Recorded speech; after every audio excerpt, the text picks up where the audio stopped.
Admiral Kang Minho walked slowly through the underground facility beneath Seoul. The walls were thick concrete, built deep enough that no alien scanner could detect them. Red lights blinked on dozens of computer screens where his team worked, day and night listening to voices from across the galaxy. "Sir, they are talking about us again," said Lieutenant Park Jisoo. She wore headphones and typed quickly on her keyboard. The translation software turned alien words into Korean, then into English. Her screen showed messages from 12 different worlds, all saying the same thing. Earth was silent. Earth was stupid. Earth was afraid. Minho stopped behind her chair and read the messages. The creatures from Proxima called humans the mute beasts. The spider-like beings from Vega said Earth was too primitive to understand real communication. Worst of all, the proud bird people from Altair suggested that humans might be nothing more than clever animals who had accidentally built radio dishes. "How long have we been listening now?" Minho asked. 32 years, sir," replied Dr. Lee Hyunwoo. He was the oldest person in the room, with gray hair and tired eyes. He had learned 17 alien languages by studying their broadcasts. "They have been mocking us for 32 years. Captain Kim Solgi entered the control room, carrying a thick folder marked with red security stamps. She looked worried. "The orbital construction is finished, sir. All ships are ready and hidden behind the holographic shields." Minho nodded. Above their heads, invisible to alien eyes, hung the most advanced warships Earth had ever built. They looked like empty space to any scanner, but they were real, very real. The alien voices continued their chatter. Today, the lizard people from Sirius were especially loud. They called Earth the dead world and wondered if humans had killed themselves in some primitive war. The metal beings from Rigel suggested sending a probe to check if anything intelligent still lived on the blue planet. "They think we are children," said Communications Officer Choi Min-soo. He was young, maybe 25, but he had spent his whole adult life listening to aliens insult his species. "They think we are scared to talk." Dr. Song Nari looked up from her analysis computer. She studied alien behavior patterns, trying to understand how they thought. "It is worse than that. They think we are too stupid to talk. In their minds, any species smart enough to build spaceships would immediately start broadcasting to the galaxy. Our silence confuses them." "Good," said Minho quietly. "Confusion is useful." The main screen showed a map of nearby star systems. Green dots marked friendly alien civilizations who traded peacefully with their neighbors. Yellow dots were neutral species who minded their own business. Red dots were the dangerous ones, the species who took what they wanted by force. Too many red dots surrounded Earth's lonely blue marker. "The Hegemony Alliance is meeting again," reported Major Lim Dongyuk. He monitored military communications from the more aggressive alien species. "They are discussing expansion plans." "Are we mentioned?" asked Minho. "Yes, sir. They call our solar system a strategic location. They want to build a military base here." Everyone in the room became very quiet. They all knew what that meant.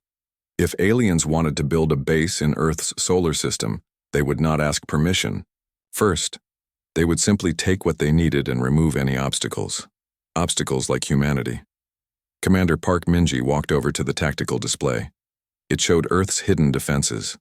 Weapons platforms disguised as asteroids, missile batteries built inside empty comets, and the ships, dozens of beautiful, deadly ships that waited in the darkness beyond Neptune. "The bird people are laughing at us again," said Lieutenant Park Jisoo. "They are making jokes about the silent apes who live on the third planet from Sol."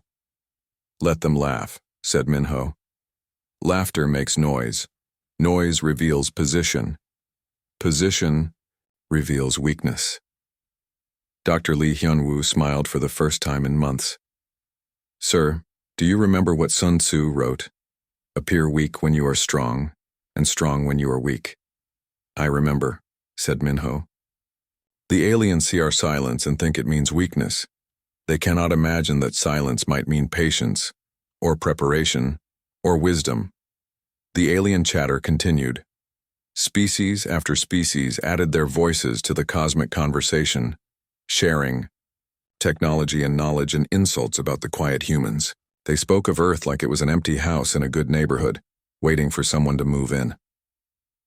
"How much longer do we wait?" asked Captain Kim Sulgi. Minho looked at the star map again. The red dots seemed to be moving closer to Earth's position. The yellow dots were turning red as peaceful species joined military alliances. Even some of the green dots were becoming yellow, choosing sides in conflicts they had once avoided. "We wait until we must speak," he said. "And when that time comes, our first words will teach them why silence was our choice, not our limitation." Outside, the hidden ships continued their patient orbit. Inside the facility, the humans continued their patient listening.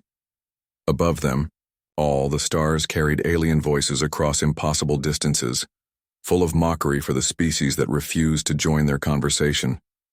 Soon, those same stars would carry a different kind of message. But not yet. Not yet. The alarm woke Communications Officer Choi Min-soo at 3 in the morning. He rolled out of his narrow bed in the underground facility and ran to his station. The computer screens were flashing red, showing urgent messages from the deep space. "Monitors, what is happening?" asked Dr. Song Nari as she arrived at the control room. Her hair was messy from sleep, but her eyes were wide awake. Min-soo pointed at his main screen. "Unknown ships in the Rigel sector. They are moving in formation toward our solar system." Director Yoon Tae-hyung came running down the metal stairs. He was the leader of Earth's secret space program, a thin man who never seemed to sleep. "How many ships?" "At least 20, sir. Maybe more. They are still too far away to count exactly." Dr. Song Nari sat at her analysis station and began typing quickly. She pulled up files about alien military tactics, comparing the new formation to patterns they had seen before. "This is a scouting pattern. The Hegemony Alliance uses this formation when they are mapping new territory." "Mapping for what?" asked Yoon Tae-hyung, though he already knew the answer. "Invasion, sir." General Bai Ji-won arrived with a team of military officers. She was a small woman with sharp eyes and gray hair pulled back in a tight knot. Everyone in the room stood when she entered. "Report," she said simply. Min-soo showed her the tracking data. "The alien fleet left their home system 4 days ago. They are using standard jump drives, so they will reach the outer edge of our solar system in approximately 18 hours. "Are they trying to hide their approach?" "No, ma'am. They are broadcasting their identity codes openly. They want us to know they are coming." Professor An So-young had been studying alien psychology for 20 years. She looked worried as she read the intercepted communications. "This is how they always begin. First, they send scouts to map the system. Then they demand surrender. If the local species refuses, they send the main battle fleet." "How big is their main fleet?" asked General Bay. "The Hegemony Alliance can field over 500 capital ships plus support vessels. They have conquered 14 systems in the past 50 years. Major Lim Dong-yuk was coordinating with hidden facilities around the world. His radio chattered with reports from bases in Antarctica, under the ocean floor, and inside hollow mountains. All defense stations are reporting ready status. The orbital platforms are fully charged." Commander Park Min-ji studied the tactical display. Earth's hidden defenses were impressive, but they had never been tested against a real enemy. "Do we know why they chose us?" Dr. Song Nari pulled up a galactic map. Earth's yellow dot sat at the intersection of several major space lanes. "Our solar system is perfectly positioned for their expansion plans. If they control Earth, they can threaten 3 different alien civilizations and protect their own trade routes. And they think we cannot stop them," added Professor An So-young. "Every communication we have intercepted shows the same attitude. They see humans as primitive creatures who accidentally developed radio technology. They expect us to surrender without fighting." The main screen showed new data from the approaching scouts. The alien ships were sleek and beautiful with hull designs that seemed to flow like water. Their engines left trails of blue light as they moved through space. "They are not hiding," observed Captain Oh Sun-woo. "They want us to see them coming. This is psychological warfare. They hope fear will make us surrender before they have to fight." General Bai Ji-won walked to the center of the room. "How long have we been preparing for this moment?" 32 years, ma'am. replied Director Yoon Tae-hyung. 32 years of listening to their insults. 32 years of letting them think we are stupid and weak. 32 years of building ships and weapons while they laughed at our silence. Dr. Lee Hyunwoo entered the control room carrying a thick book written in an alien language. I have been studying their military protocols. When they arrive at a new system, they always broadcast the same demand: immediate surrender followed by integration into their alliance. Integration means slavery, said Professor An So-young. We have seen what happens to species who accept their offer. They become workers and soldiers for the hegemony. Their homeworlds become military bases. And if we refuse? Asked Commander Park Min-ji. They destroy all military targets, then occupy the planet anyway, but they keep fewer of the original population alive. The room became very quiet. Everyone understood that humanity faced a choice between slavery and death. The aliens had not considered a third option because no primitive species had ever provided one. Lieutenant Jang Woo-young was monitoring alien communications. Sir, they are broadcasting to each other about us. They are excited about conquering the silent world. They think it will be easy. Good, said General Bae Ji-won. Let them think that for 18 more hours. Major Lim Dong-hyuk received another report from the orbital defense platforms. All weapons are online and ready. The fleet commanders are requesting permission to begin pre-combat maneuvers. General Bae looked at Director Yoon Tae-hyung. Is Dr. Kwon ready with the message? Yes, ma'am. The broadcast is prepared in 17 alien languages. When you give the order, the galaxy will finally hear Earth's voice. Then we wait, said General Bae. Let them come close. Let them feel confident. And then we will teach them why our silence was never weakness. The alien scouts continued their approach, unaware that they were flying toward the end of humanity's long, patient silence. Fleet Admiral Nam Ji-hoon floated in the command center of the Incheon's Pride, watching his tactical display with calm eyes. The hidden warship drifted silently beyond Neptune's orbit, invisible to alien scanners. Around him, 47 other human vessels waited in the darkness like sleeping dragons. Admiral, they are coming out of hyperspace now, reported Tactical Officer Han Yeji. Her voice was steady, but her hands shook slightly as she worked her controls. The main screen lit up with enemy contacts. Ship after ship appeared at the edge of the solar system, their hulls gleaming silver and blue in the starlight. They moved in perfect formation, confident and proud. Count them, ordered Admiral Nam. 43 capital ships, sir. 218 support vessels. Total enemy force, 261 ships. Captain Oh Sun-woo listened to the alien communications through his headphones. His face grew dark as he translated their words. They are calling us meat animals, sir. They say Earth will make a good breeding farm for slave workers. Admiral Nam's jaw tightened, but his voice remained calm. Any change in our status? No, sir. All human ships remain undetected. The enemy believes they face a defenseless world. The alien fleet moved toward Earth like a slow tide of metal and energy. Their ships were beautiful in a cold way, designed by creatures who valued efficiency over art. Weapon ports glowed with contained power. Shield generators hummed with deadly energy. Commander Shin Hyeri monitored the enemy formation from her position aboard the Gwangju Defender. They are not even trying to hide their numbers. This is meant to terrify us into surrender. It might work on other species, replied Captain Ryu Seo-hyun from the Soul Guardian. But they do not understand humans very well. The alien broadcast reached Earth exactly 18 minutes after the fleet's arrival. Every radio on the planet received the same message in broken, insulting human languages.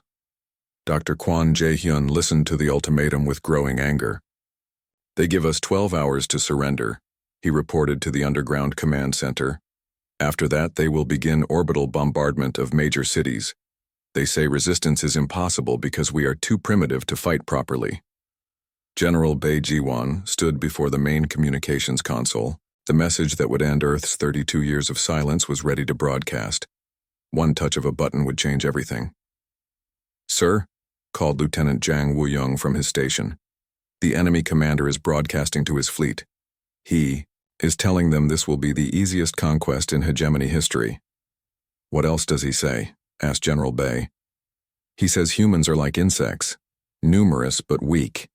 He promises his soldiers they can take whatever they want from Earth's cities. Admiral Nam Ji-hoon heard these words through the communication link between ships. His patient expression finally changed to something harder and colder. Dr. Kwan, send the message. Dr. Kwan's finger touched the transmission key. Across 17 different radio frequencies using 17 different alien languages, Earth spoke its first words to the galaxy. You were warned by our silence. You chose not to listen. The effect was immediate. Alien communications filled with confusion and surprise. The invading fleet had expected many things: surrender, panic, desperate pleas for mercy. They had not expected a calm, confident warning. They are trying to understand what we mean, reported Captain Oh Sun-woo. Their computers are analyzing our message for hidden meanings. Let them analyze, said Admiral Nam. Actions speak louder than words. He opened a channel to all human ships. All vessels, this is Admiral Nam. Execute Order 7. Decloak and engage. Lieutenant Commander Lee Do-yun watched his stealth systems shut down aboard the Busan Hammer. Around him, 47 other human warships suddenly appeared on every scanner in the solar system. The enemy fleet's neat formation wavered as alien commanders tried to understand what they were seeing. Impossible, whispered the alien fleet commander in his own language. Captain Oh Sun-woo translated his words with grim satisfaction. He says, human technology is too primitive to build ships like ours. The human fleet moved forward with deadly grace. Their ships were smaller than the alien capital ships, but they moved faster and turned more quickly. Human engineers had spent 30 years studying alien designs and finding ways to improve them. Commander Yu Mi-kyung fired the first shot from her plasma cannon. The beam of superheated energy punched through an alien destroyer's shields like they were paper. The enemy ship exploded in a ball of white fire. All ships weapons free, ordered Admiral Nam. Show them what human silence has been building. The space battle began with humanity's advantage. The aliens had expected to fight primitive chemical rockets and nuclear missiles. Instead, they faced weapons that combined alien science with human creativity. Earth ships darted between enemy formations like angry wasps, striking hard and moving away before the aliens could respond. Colonel Young Seo-yeon activated the orbital defense platforms that had been hidden for decades. Massive railguns disguised as space debris opened fire on the alien rearguard. Missile batteries built inside hollow asteroids launched swarms of guided projectiles. The alien fleet commander sent a desperate message to his superiors. Captain Oh Sun-woo translated with a cold smile. He says the intelligence reports were wrong. Earth is not a primitive world. He is requesting immediate reinforcements. Admiral Nam Ji-hoon watched enemy ships burn and drift in space. Too late for that, he said quietly. Earth is silent no more. Captain Ryu Seo-hyun stood on the bridge of the Soul Guardian as her ship cut through space like a silver knife. The battleship's hull shimmered and changed color, copying the darkness around it. This was human adaptive armor, an improvement on alien stealth technology that even its original creators had never imagined. Enemy destroyer 2 kilometers to port, called out Lieutenant Kim Jae-ho from the weapons station. They are trying to target us, but their scanners cannot lock on. Fire when ready, ordered Captain Ryu. The plasma cannon charged with a low hum that vibrated through the ship's hull. When it fired, the beam was pure white energy that turned the alien destroyer into glowing metal fragments. The enemy shields had been designed to stop alien weapons, not human improvements on alien weapons. Admiral Kim Bong-hwan commanded the entire human fleet from the flagship Sejong the Great. Around him, dozens of screens showed the battle from every angle.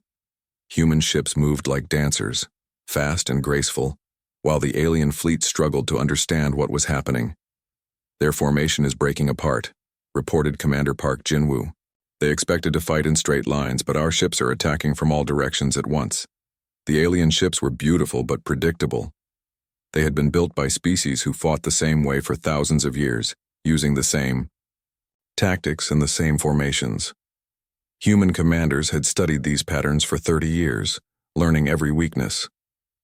Engineer Colonel Park Jamin watched his improved weapons tear through alien hulls from his position on the Daegu Lightning. He had spent 15 years in secret laboratories taking apart captured alien technology and putting it back together in better ways. "Sir, their quantum shields are failing," he reported to Captain Lee Minky. "Our plasma charges are rotating, frequency faster than their generators can adapt." "How is that possible?" asked Captain Lee. "Alien shields change frequency in fixed patterns, sir. Very logical, very predictable. We programmed our weapons to change in random patterns. Chaos. Beats logic every time." The alien fleet commander tried to rally his forces, but his ships were scattered across millions of kilometers of space.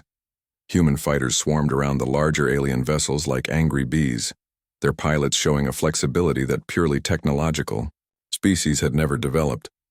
Lieutenant Commander Lee Do-yun led Squadron 7 in his fighter Soul's Arrow. The small craft was built for speed and maneuverability, with weapons designed by humans who understood that sometimes bigger was not better. "Dragon leader to all fighters," he called over the radio. "Use pattern Delta, attack their engine clusters, then break away before they can return fire." The human fighters dove toward a massive alien battleship. Their weapons were small compared to ship-to-ship cannons, but they were precise. Each shot hit exactly where it would cause the most damage. The alien point defense systems tried to track the fast-moving targets but failed completely. "They fight like machines," observed pilot Kim Soo-young as she rolled her fighter away from enemy fire. "Same moves, same responses, same mistakes. It is like fighting a computer program." Captain Cho Minky commanded the heavy cruiser Incheon, Thunder. His ship was smaller than the alien capital ships, but it carried experimental weapons that existed nowhere else in the galaxy. Human scientists had taken alien physics and pushed them beyond what their discoverers thought possible. "Graviton torpedo ready, sir," reported Weapons Officer Yoon Seojin. "Fire." The torpedo was invisible until it struck. It created a tiny black hole that lasted for exactly 3 seconds, long enough to twist the alien ship's hull into a pretzel. Before the gravitational field collapsed, the enemy vessel simply folded in on itself and disappeared. "How many ships have weapons like that?" asked the alien fleet commander in his own language. Captain Oh Sun-woo translated from his listening post on the Seoul Guardian. "He is realizing that every human ship carries different weapons," Oh Sun-woo reported. "He cannot predict what we will do next, because we do not repeat ourselves." Colonel Jung Seo-yeon controlled the orbital defense platforms from her command center on the dark side of the moon. For 30 years, these weapons had been disguised as space junk, asteroids, and abandoned satellites. Now they revealed their true purpose. "Platform 7, target the enemy command ship," she ordered. The railgun had been built inside a hollow asteroid.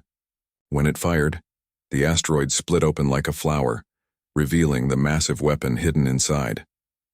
The projectile moved at half the speed of light, too fast for alien shields to stop. It punched through the enemy flagship's hull and came out the other side, leaving a perfectly round hole that vented atmosphere and burning metal into space.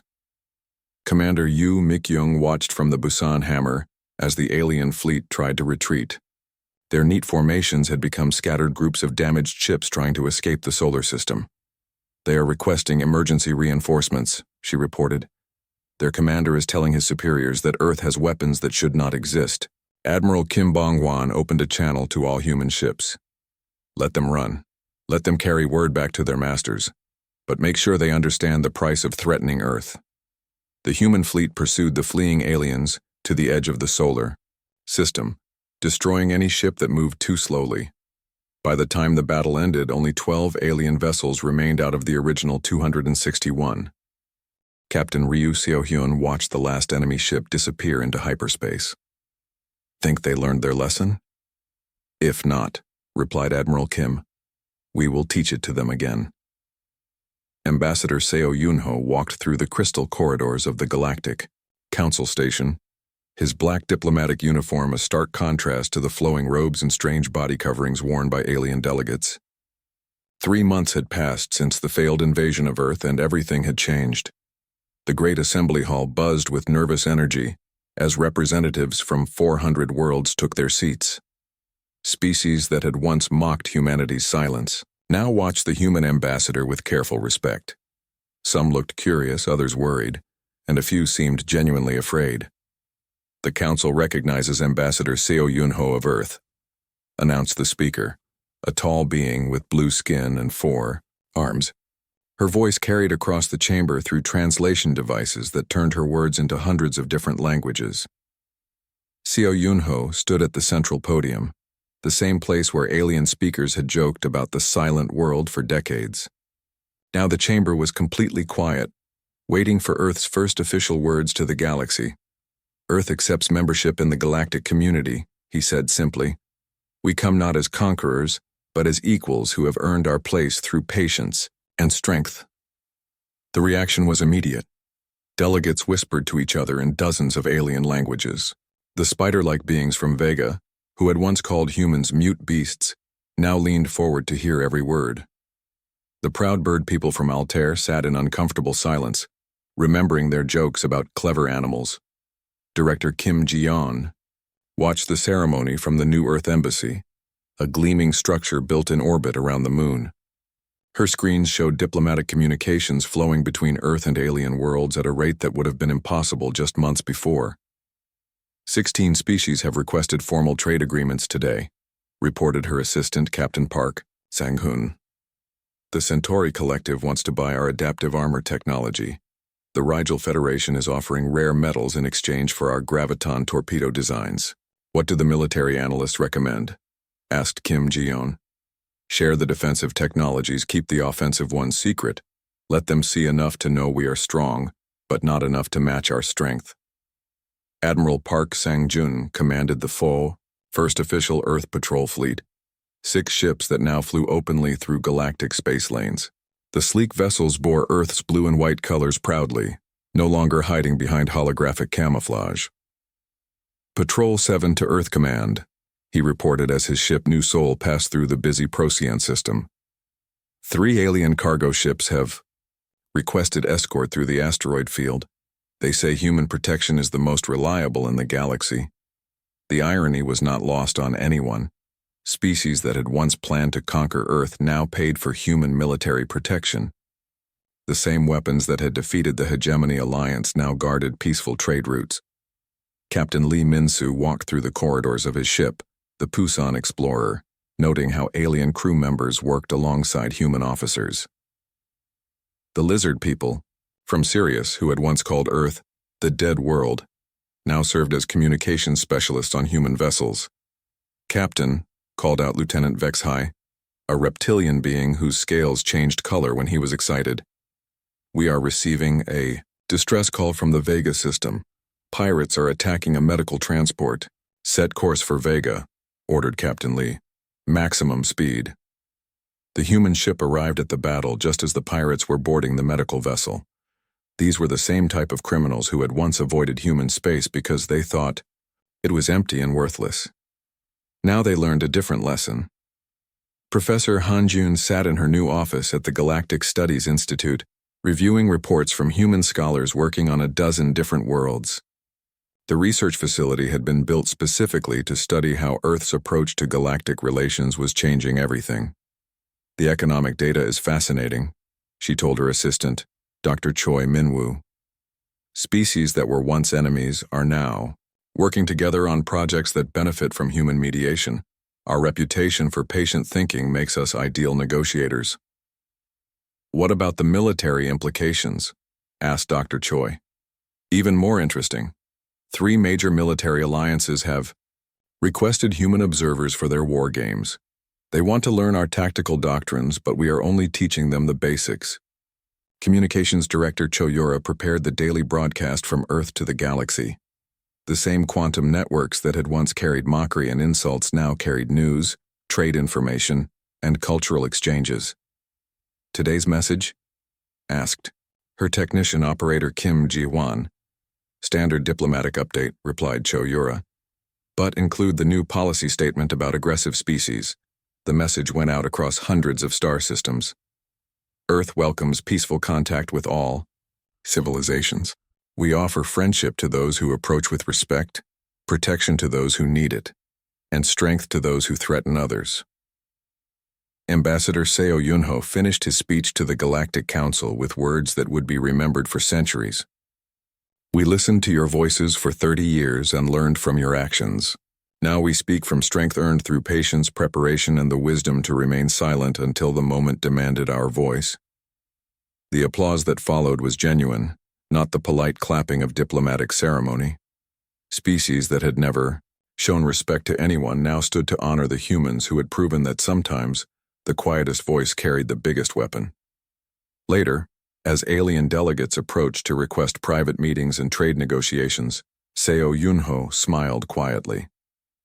Earth's silence had ended, but its patient wisdom continued. The galaxy was learning that humans made better friends than enemies, and better allies than subjects. The stars that had once carried mockery now carried respect, and Earth had finally taken its place among them.